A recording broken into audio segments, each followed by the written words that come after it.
Hello guys, मैं आपकी राधिका। आप सभी को मेरा नमस्ते प्रणाम। मैं एक सुंदर सा गीत लाई हूँ आप लोगों के लिए। कृष्ण सुदामा का है। जिस समय मित्रता होनी चाहिए तो ऐसी होनी चाहिए। आजकल तो दुनिया में सब धोखेबाज टाइप के आदमी हो गए हैं, कोई किसी का अच्छा नहीं चाहता है। मित्रता हो तो कृष्ण सुदामा जैसी हो। जिस समय सुदामा मिलने के लिए कृष्ण भगवान से गए हैं तो भगवान कृष्ण किस तरह से उनको बाहों में ले लिए और दिल से लगा लिए। तो देखिए, गानों के माध्यम से सुने, बहुत ही सुंदर गीत है। नंगे पाँव हरि धाये, सुदामा जो मिलने को आए। नंगे पाँव हरि धाये, सुदामा जो मिलने को आए।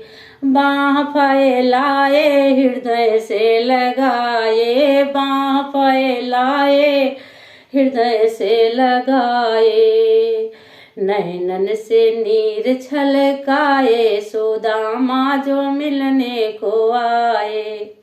नैनन से नीर छलकाए, सुदामा जो मिलने को आए। नंगे पाँव हरि धाये, सुदामा जो मिलने को आए। पान परात जल भरी लाए, पान परात जल भरी लाए। आंसुअन से पाँव धुलाए, आंसुअन से पाँव धुलाए, सुदामा जो मिलने को आए। आंसुअन से पाँव धुलाए, सुदामा जो मिलने को आए। भगवान इतना रोए कि पान परात हाथ नहीं छुयो।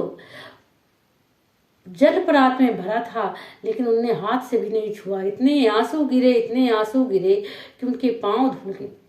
तो मित्रता इसे कहते हैं। मित्रता होनी भी ऐसी चाहिए। किसी के साथ करो तो अच्छा करो, नहीं तो मत करो, पर धोखेबाजी किसी के साथ मत करो।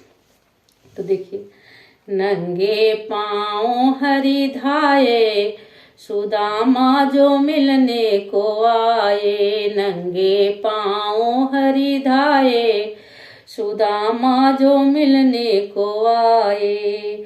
चावल की मुट्ठी पे हार प्रभु ललचाए। चावल, उनने पूछा सुदामा से कि मेरी भाभी ने कुछ भेजा है मेरे लिए।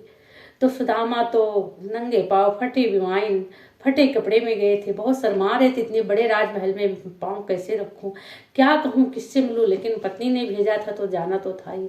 तो कांख के नीचे थोड़ी सी किनकी का चावल दबा रखे थे। तो देखिए, भगवान ही है, उन्होंने देख लिया और उनने जो है ले करके और 3 फांके मारे। 3 लोग दिए थे उन्हें। तो देखिए क्या, चावल की मुट्ठी पे हरि ललचाए, चावल की मुट्ठी पे हरि ललचाए। माखन को दूरी बनाए, माखन को दूरी बनाए, सुदामा जो मिलने को आए। नंगे पाँव हरि धाये, सुदामा जो मिलने को आए। नंगे पाँव हरि धाये, सुदामा जो मिलने को आए। बोलो कृष्ण सुदामा की जय हो।